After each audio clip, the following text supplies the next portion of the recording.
चलिए देखिए विद्यार्थी, आज आप लोग का अवतल दर्पण में प्रमाणित करें कि F बराबर R/2 प्रूफ करना है। अवतल दर्पण में प्रमाणित करें कि F बराबर R/2 यानी R बराबर 2F, R बराबर 2F हमको सिद्ध करना है।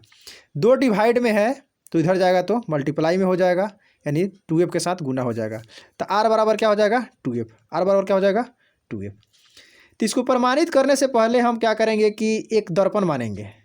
माना कि एम एन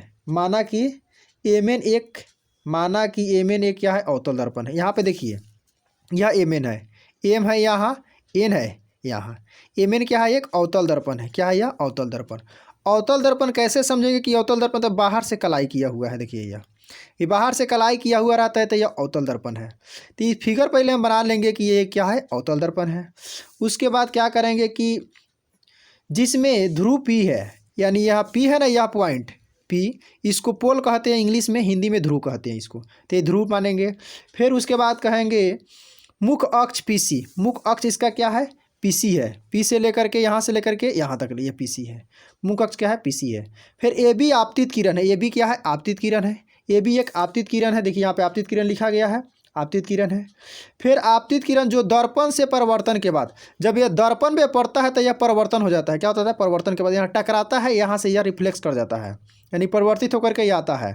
तो दर्पण से परिवर्तन के बाद फोकस एफ से होकर गुजरता है। देखिए एफ है यहाँ पे, एफ से होकर क्या करेगा यह गुजरेगा। तथा सी बी अभिलंब है। सी बी क्या है यह सी से लेकर के बी तक क्या है यह अभिलंब है। सी बी आपका क्या है अभिलंब है, यानी परपेंडिकुलर है। साथ ही पी एफ बराबर एफ है। पी से लेकर के एफ तक, देखिए यहाँ पी है, यहाँ एफ है, यहाँ से हम यहाँ तक ले क्या माने हैं एफ माने हैं। क्या माने हैं एफ माने हैं। तथा सी बी अभिलंब है तो जानिएगा। फिर पी सी बराबर पी से लेकर के सी तक यह आर है, यह क्या है आर है। अब हम जानते हैं परिवर्तन के नियम से क्या होता है कि आपतन कोण परिवर्तन कोण के बराबर होता है। परिवर्तन के दो नियम होता है। पहला नियम यह कहता है कि आपतन कोण परिवर्तन कोण के क्या होते हैं बराबर। तो आपतन कोण यह है कोण, देखिए ए बी सी, यह आपतन कोण है। यह क्या है आपतन कोण है। आया तुम्हारा बी सी एफ, यह क्या है परिवर्तन कोण है। यहाँ पे लिखे हैं C B F, C B F परिवर्तन है, सी बी एफ, यह परिवर्तन कोण हो गया। यह आपका क्या हो गया आपतन कोण हो गया। तो आपतन कोण आई है, यह क्या है यह आपका आर है, यानी आई बराबर हो जाता है आर। नेक्स्ट आते हैं, देखिए अभी जब दो कोण आपस में बराबर हो जाएगा, मान लीजिए यह कोण या इसके कोण के बराबर हो जाएगा, फिर उसके बाद एकांतर कोण से आई बराबर यह हो जाएगा। एकांतर कोण से यह बराबर हो जाएगा क्योंकि यह ए बी है जो इसके सी पी के क्या है समानांतर है, समानांतर है। तो एकांतर कोण से यह कोण बराबर हो जाएगा। तो यह तो ऑलरेडी यह इसके बराबर है, तो यानी यह दोनों आपस में बराबर हो जाएगा। तो यह त्रिभुज हो जाएगा बी सी एफ, एक समद्विबाहु त्रिभुज हो जाएगा। और जब समद्विबाहु त्रिभुज होते हैं तो जिसकी दो कोण आपस में बराबर होता है उसके दो भुजा भी आपस में क्या हो जाता है बराबर हो जाता है। वही बात यहाँ पे लिखा गया है कि एकांतर कोण से ए बी सी, देखिए यहाँ ए बी सी यह कोण, फिर उसी तरह लिखा गया बी सी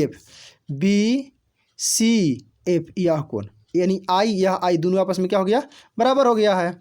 अब समीकरण यह एक आया है परिवर्तन कोण यह आया है। समीकरण एक और दो से तुलना करेंगे हम। तो देखिए यहाँ पे बीच में हमारा ए बी सी है, यहाँ इधर सी बी एफ, तो यहाँ भी सी बी एफ है। तो सी बी एफ का मान कितना ए बी सी, तो यह आपस में दोनों क्या हो जाएगा बराबर हो जाएगा, यानी दोनों आपस में चलेगा। तो सी बी एफ बराबर हो जाएगा बी सी एफ, क्या हो जाएगा बी सी एफ हो जाएगा। अब हम यहाँ पे समीकरण एक के दो से हमको पता चल गया, तो ये दोनों कोण आपस में बराबर हो गया, तो हम कह देंगे कि समद्विबाहु त्रिभुज, जो आपको पहले ही बता दिए, जिसकी दो भुजा बराबर हो, जिसका दो कोण आपस में बराबर हो। तो एफ सी बराबर हो जाएगा एफ बी, यानी एफ और सी, यह एफ से लेकर के सी तक ले, एफ से लेकर के बी तक ले आपस में क्या हो जाएगा बराबर, क्योंकि यह है ना यह आपका क्या हो गया है कि एक समद्विबाहु त्रिभुज हो गया है, क्योंकि यह कोण आपस में बराबर हो गया, तो जिसकी दो भुजा आपस में भी बराबर हो जाएगा।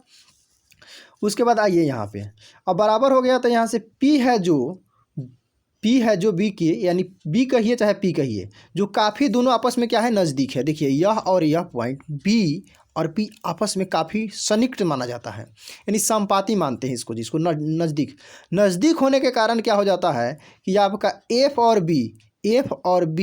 और P आपस में दोनों आपस में क्या हो जाता है बराबर हो जाता है, दोनों आपस में क्या हो जाता है बराबर हो जाता है लगभग में। तो समीकरण 3 से, यह समीकरण 3 यहाँ पे देखिए माने हैं यह, यानी एफ सी बराबर एफ बी, समीकरण 3 से, तो एफ सी बराबर एफ बी। तो एफ सी देखिए यहाँ पे एफ से लेकर के सी तक ले, एफ से लेकर के सी तक हमको निकालना हो तो पी से लेकर के सी तक हमको पता है, पी से लेकर के सी हमको क्या पता है, आर पता है। तो हम इसमें 2 से भागा जब हम कर देंगे तो हमको यह दोनों निकल जाएगा, सी एफ निकल जाएगा। क्या निकल जाएगा, सी से लेकर के एफ तक, चाहे एफ से लेकर के सी कहिए, चाहे इसी को एफ से लेकर के पी कहिए। तो वहीं है देखिए यहाँ पे एफ सी एफ बी बराबर सी पी बटा 2। तो सी पी क्या है, आर है, सी से लेकर के पी तक आर हो गया। एफ पी है जो क्या है, एफ है, यानी एफ बराबर आर बटा 2 आपका क्या हो गया, प्रूफ हो गया। देखिए विद्यार्थी यह इंपॉर्टेंट है, आपका निश्चित क्वेश्चन इस साल 2022 में आने वाला है, लिख कर रख लीजिए, निश्चित आएगा तो आएगा आपका। ये क्वेश्चन कल ओम का नियम कराया गया, आज आपका यह दूसरा क्वेश्चन कराया गया है। इसी तरह आपका यह फिजिक्स का 5 क्वेश्चन इंपॉर्टेंट कराया जाएगा, जो निश्चित है कि आपको एग्जाम में इसी में से आएगा, दूसरा कहीं से नहीं आएगा। लिख कर आप लोग रख लीजिएगा। आप अपने दोस्तों के पास चैनल को सब्सक्राइब और लाइक करना, शेयर करना मत भूलिए। आप अपने दोस्तों के पास चैनल को सब्सक्राइब और लाइक करने के लिए ज़रूर शेयर कीजिए। देखिए इसको आराम से यहाँ से नोट कर लीजिएगा, आराम से पहले यहाँ से फ़ोटो ले लीजिए, फिर यहाँ से इसको, फिर उसके बाद यहाँ से, स्पष्ट रूप से हो गया। चलिए फिर आप लोग से कल मिलते हैं।